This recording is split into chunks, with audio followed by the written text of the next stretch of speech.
Let's begin with the ongoing legal woes of America's defendant-in-chief, Donald Trump.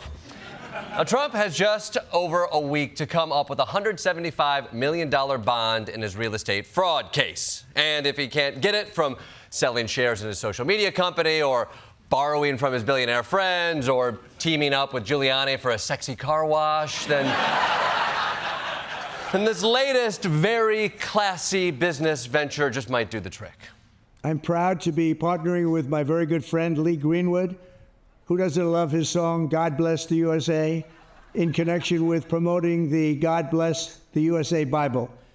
This Bible is the King James Version and also includes our founding father documents, yes, the Constitution, also the Bill of Rights, the Declaration of Independence, and the Pledge of Allegiance are all part of this. All Americans need a Bible in their home, and I have many.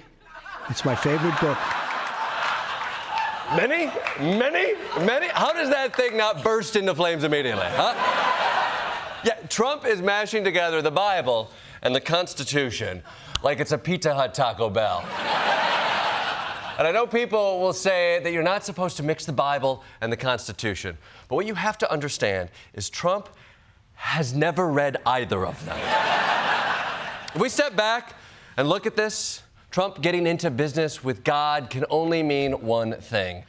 God is going to end up bankrupt and serving a 3-month prison sentence for lying under oath. I mean, what's amazing about this is that Trump just made $5 billion on his new stock. Buddy, you're not supposed to be doing this embarrassing grifter shit when you're that rich. Just start a private space company like a normal billionaire sociopath. You don't see Elon Musk selling his farts in jars to perverts, do you? No. Maybe. I haven't looked into it. Probably you do. You know, I bet. Yes, he probably. Let's move on, shall we? Let's move on to the big news of the day. As we've all heard by now, this morning a cargo ship leaving Baltimore crashed into the Francis Scott Key Bridge, collapsing the entire bridge into the water. Now, early indications suggest the crash was caused by a power failure on the ship. But that's not going to stop America's professional fearmongers from blaming it on whatever's most convenient to them. The White House says there are no indications of foul play here. Of course, we're all worried about a potential, terrorist attack, given the wide open border. I'm no expert on what's going on the seas, but all I would say is that if you talk to employers in America, they'll tell you that filling slots with employees who aren't drug-addled is a very huge problem. And what are we doing to make sure that we have the best infrastructure in the world so that when a ship passes by and clips the bridge, that it doesn't entirely collapse? Alex Jones tweeting, "Looks deliberate to me. A cyber attack is probable. World War III has already started."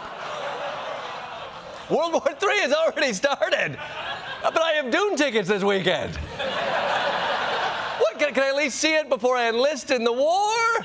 Who are we fighting exactly? Is it boats? Are we fighting the boats? You know what? Doesn't matter. I'll just start shooting. We'll figure it out later. Media figures, you are allowed to just say, we're waiting for more information, right? We don't need to fill every moment of uncertainty with bullshit. It might be too early to speculate, but can we prove that this wasn't P. Diddy's getaway sex barge? Stay tuned and find out. Look, of course America's infrastructure is in need of updating, of course. But I don't think this is the proof. Falling down is kind of what you expect a bridge to do when a giant cargo ship slams into it. If your grandma gets body slammed by the rock, you're not going to blame her broken bones on a calcium deficiency. You're going to blame it on her not bringing her A game to the rock. You got to step it up, Nana. Got to step it up. Come on. Yes.